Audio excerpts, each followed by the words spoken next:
Well, legal proceedings continue in Antrim County in northern Michigan, where hearings have been held back and forth regarding the results of the 2020 election.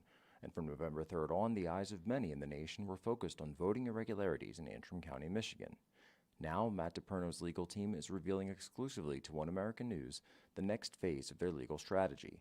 They have brought in their own expert who has access to both the voting machines and the tabulation software.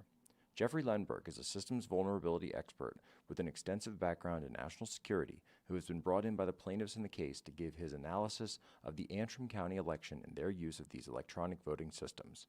Here's what Lenberg showed us. So this first ballot is for Jorgensen. There we go. Yeah. This ballot is for Biden.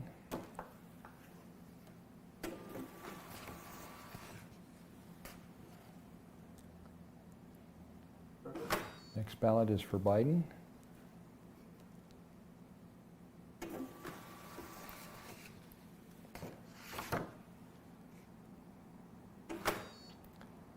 The next ballot is for Trump.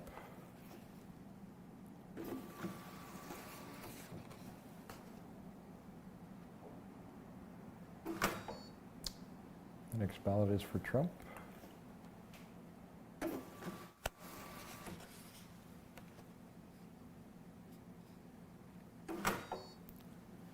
Next ballot is for Trump.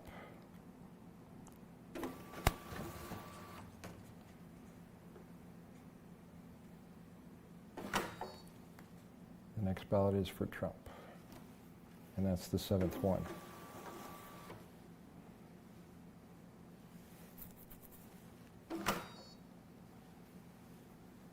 Okay, we finished our election. We've done 7, so now we're going to close the polls.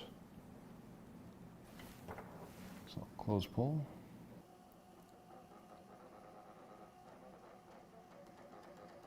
Now, while it's printing this, I will point out the modification that we made. What we did is for the presidential race, we swapped Biden and Trump votes.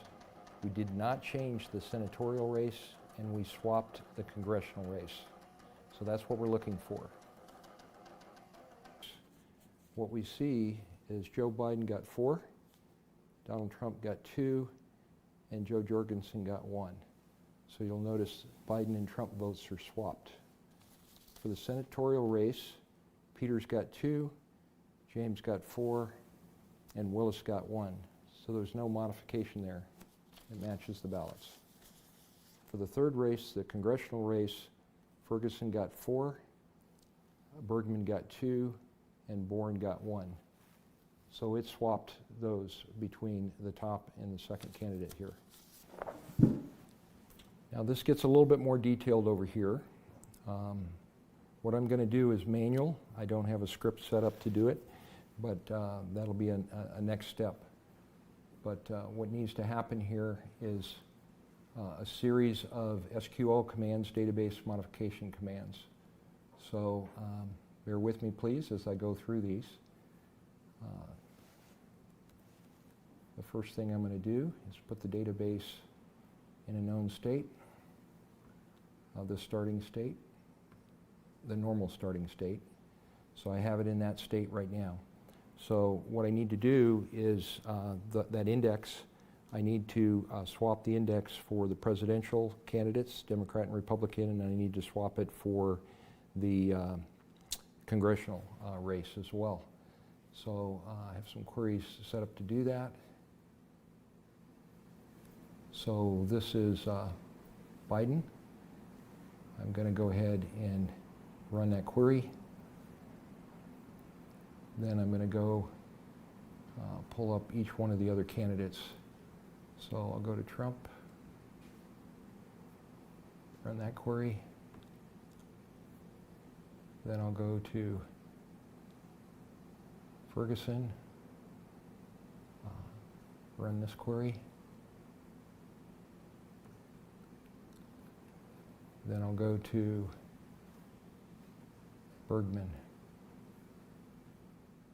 and run that query. Okay, so what I've done now is in the database over here, I've done the matching swap to what we did on the card here. And so now we can go back and read in the results.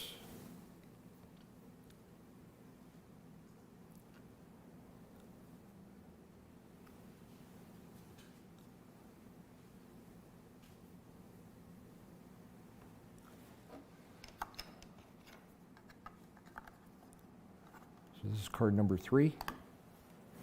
It's checking the drive. Says it's the Helena Township. We're going to load it. Loaded successfully. Now we're going to look at the results. So straight party is still 0. In the presidential race, what you notice now is Joe Biden has 4, Donald Trump has 2, Joe Jorgensen has 1. If we go to the senatorial race, Gary Peters has 2, John James has 4, Willis has 1. We go to the congressional race, Dana Ferguson has 4, Jack Bergman has 2, Ben Bourne has 1. So what you see is the results now match the tape printout here. So when you do the canvass, they will match. But they're not correct. They don't match the ballots.